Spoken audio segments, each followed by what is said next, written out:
am Thomas Panford, a young journalist who just completed the Multimedia Institute of Ghana. But before that, I went to Write Media in Kumasi, and then I had issues with certification. Yes, so I decided to come to Accra and then put some few strings, and then it worked out for me. And I wanted to become a journalist because I saw how people were suffering, roads weren't constructed, and a whole lot in my community as a Juso. So I decided, oh, why not help people to bring their issues out, to be a voice, as somebody who speaks for the people. And I know journalists are the ones who do these things, so I decided to become a journalist.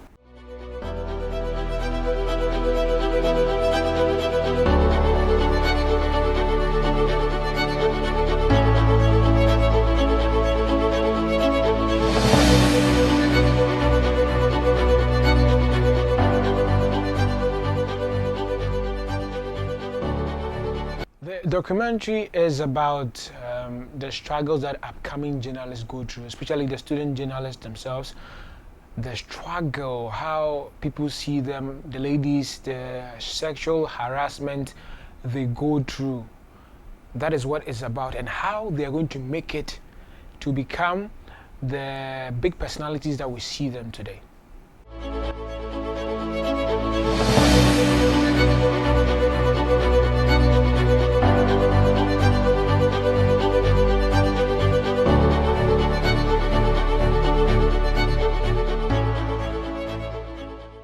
I think the struggle is at giving your best because the audience may like what they see, but your colleagues may not like it, and it's like people are scared to be in competition with you, even though you're not in competition with them, especially when you're good at giving ideas and executing them. Sometimes an interviewee, well, the first instance can decide not to have an interview with you or to even interact with you or not like you, and that sometimes brings your spirit down, but you need to have ways and means to go about it, to do your own work. And sometimes during production, I've been assisting production, you pick up the call, and so far as you're not the host, people will be rude to you, like, I want to talk to the host and not you. Who are you? Why are you picking the call? Like, the host can't pick the call whilst he's there on the show. No, somebody has to do that, but people don't understand this logic, and then so lame about things like that, and then they can be rude to you. It just piss you off, but you just have to calm down and do what you have to do and all that.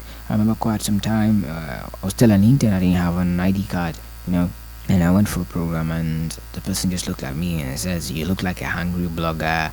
You're not really coming for the program, and you're not going to do the story, so let me just give you something and you'll go." And I was like, that is not the reason why I'm here. So people can just be rude to you just because they think you are smallish, they think you're a student. Like, I don't know how people in this particular of my world or this world think, and it's really pathetic.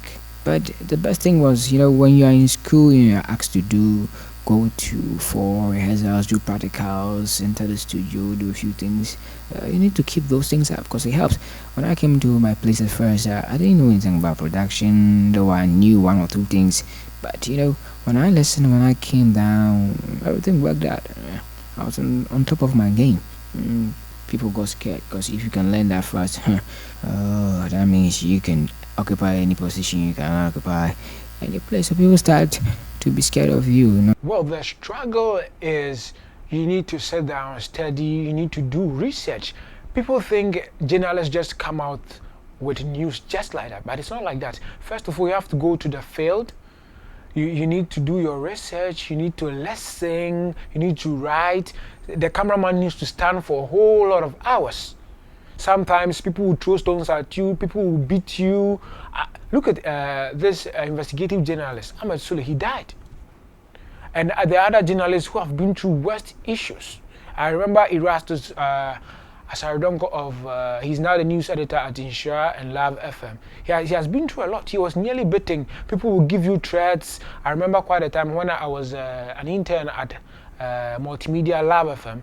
We went to cover some news about Galamsey, and I think that time was when the Operation Vanguard was in session. And then we got there, the people asked that, what do we want there? We said, oh, we are doing a report about Galamsey, because the government said we should close it down. We think it's not a good idea just to get the news. After that, they gave us huge envelopes, which we told them, they told us to use it to buy food. We told them, no, we have fuel in our car. We showed them. They said we should use it to buy food. We said we have drinks and food in our car. And then there's a guy standing beside the man giving you the money, holding a gun. So we had no choice but to accept it. So the struggle is there. There's, first of all, our lives are at risk. And then the things you go through as you going to interview someone, the person telling you he or she is not ready or he or she is not comfortable on camera, and a whole lot of insults that journalists get.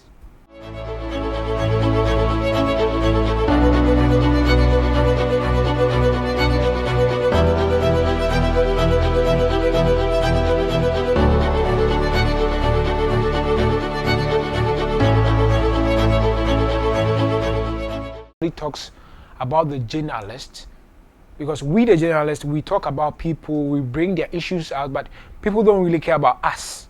We also have issues, we also have struggles. I remember quite the time I went to Ghana Arts and Entertainment Awards, and Ohima just voiced something out that people use abusive words on some of these journalists just because of their personality. And you see that is a particular thing there that people should look at, because we are helping you bring your things out, and if you are undermining us, it's not good, because we are helping you. So if you undermine us, how will we be able to bring what you are going through out?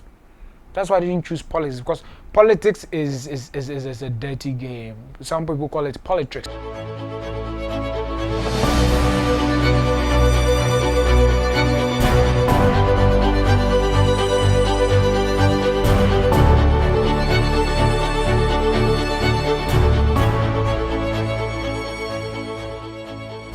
Thomas Pamford. I think on that day we must have looked into about a dozen new youngsters who are looking to come on board as interns. And we spoke one of for me that was the first time I was seeing all of them. But I think Thomas stood out in the sense that and I'm sure most people who get to know him will agree that he's not your typical youngster who's trying to look cool. I think if you ask me, I think cool comes naturally, so he doesn't have to push it. But more importantly, I think the focus, the professional focus was evident right from the start. And for me, that's what stuck out of me, and that, I mean, these are youngsters coming out of school and everything, so you don't expect them to know everything.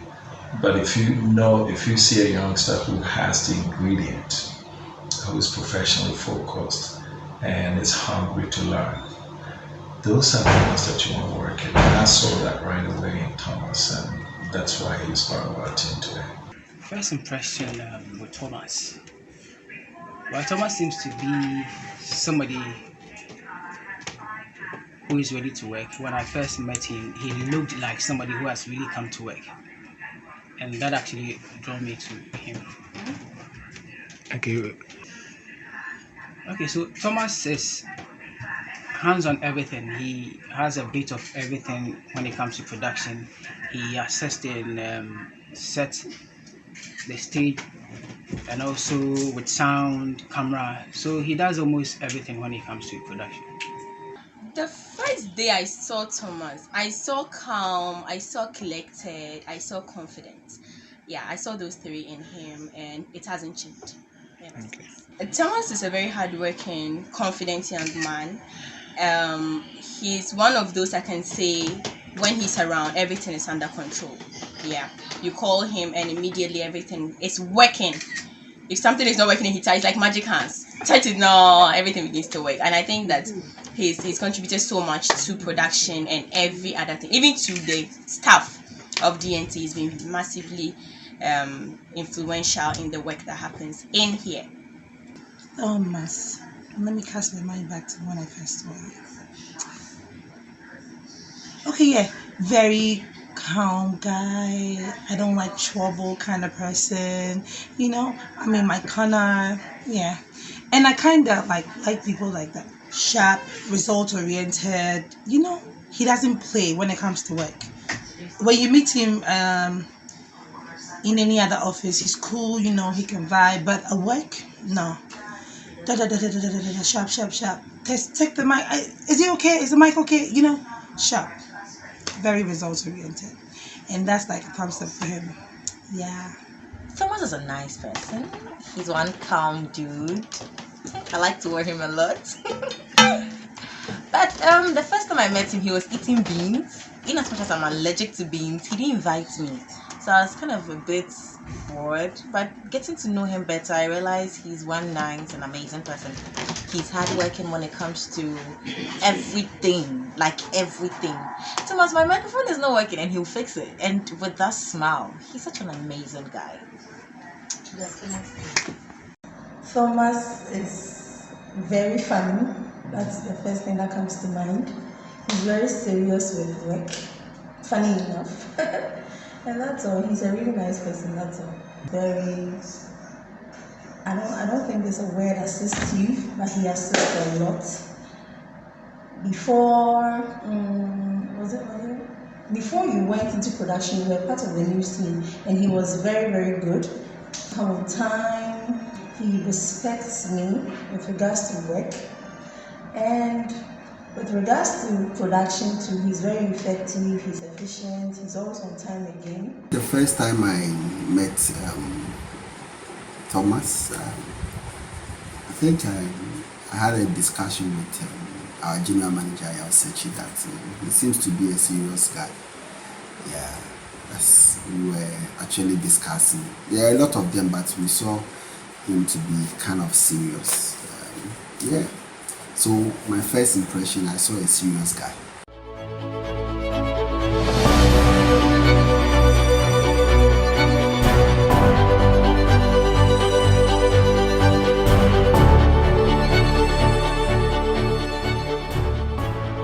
In some years to come, it's either that apart from those who have passion for the work or for the job, if we are going to depend on other people and people who do not really love the job, it's going to be something else. Because you see, other people use this job to get money and all that. They don't care about the story they're going to bring out or how people are going to feel. Some people are very biased when it comes to these things, and all these things must be checked. So if we don't take in years to come, people wouldn't deem journalists as credible, because when COVID came, there was a lot of issue around, a lot of news there, things that were true, things that were not true. But this pandemic was a very serious one, but people were still spreading false news. And one thing I've noticed is these bloggers and vloggers are opportunists. When news comes, everybody wants to be the first person to break it in order to get the views. And sometimes they don't check their facts before they bring the news out. So it is making journalists uncredible. They're becoming an uncredible source, which is really bad. We should focus and bring out the facts and not the money that we are going to get. Because somebody will sit down, some investigative journalists will sit down, do intensive reports to expose people, but they will be given bags of money, and then they'll forget about the story and let it go, and the person will still be corrupt, doing bad things, which is not good.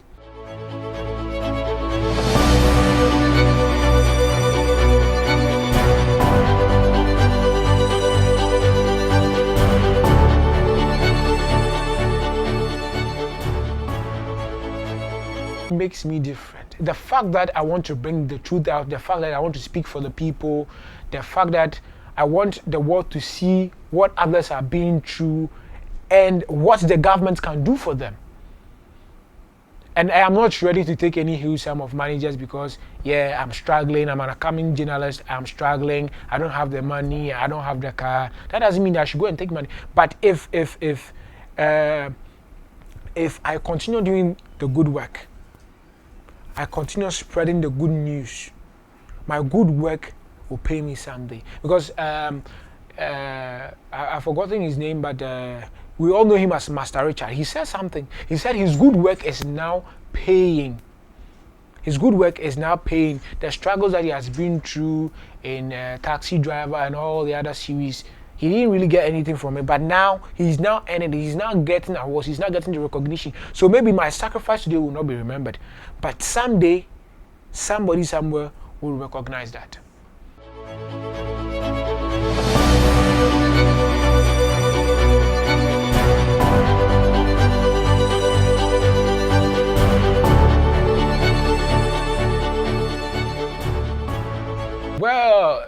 Well, since I started journalism, a few things have changed in terms of camera and some other equipment. But it is good that we can easily adapt because we learn. When I came here for the first time, I never knew anything about production because I was a reporter. But I was brought out of the newsroom to do production, to become a production assistant, and then I saw a few tricks. Then I got to know how the whole program or programs come live on TV and how to work with these machines. So I think I am now advanced because I've learned. When I got into the field, I've been able to get some few things. So advancing in the media, it's also good for us because if you don't learn some of these things, you become old and then there will be no use of you. But if you advance yourself, that's good. Thomas is willing to learn more and therefore is involved in almost all our live productions. He's now a sound man too. He's been operating the sound for us for the past month. So he's learning. He wants to learn more, and I think it's a good thing. If a young guy wants to learn more, it opens his mind. This media job, you don't need to learn one thing because when you are considered a multitask guy or lady, it's better because you can fit in anywhere. And these days money is hard to find. So people in the media want personnel or employees that can do multitask, handle camera, sound, produce and all that, so that it will cut costs down. So I think he's doing good, and I won't be surprised maybe some big station will come and poach him from there, but inshallah it's the day.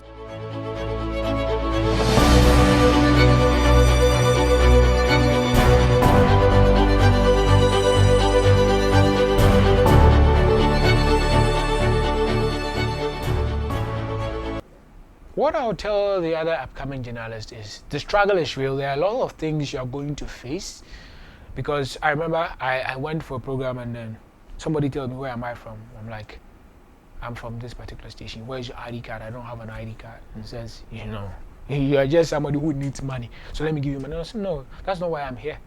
So the thing is, if you chase money, you will get it, but nobody will get to hear of you, and you wouldn't effect any change. But if you follow the line of the struggle, you will get up there and people will appreciate you because you've effect change in their life. You effect change in the community that you are in. That is what is supposed to be done. I want to tell anyone who has the passion to be in the media space to use any opportunity given to learn more. It's a long journey. You can never be successful within your few years in the industry. You need to pass through the process. And one of the things that will help you to be successful is to take your time and learn. Even if you are employed in any firm, consider it as a training grounds for you and learn more.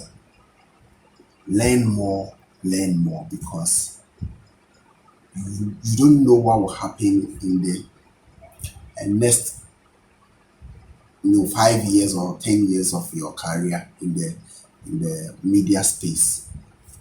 Take any opportunity to learn until you get there.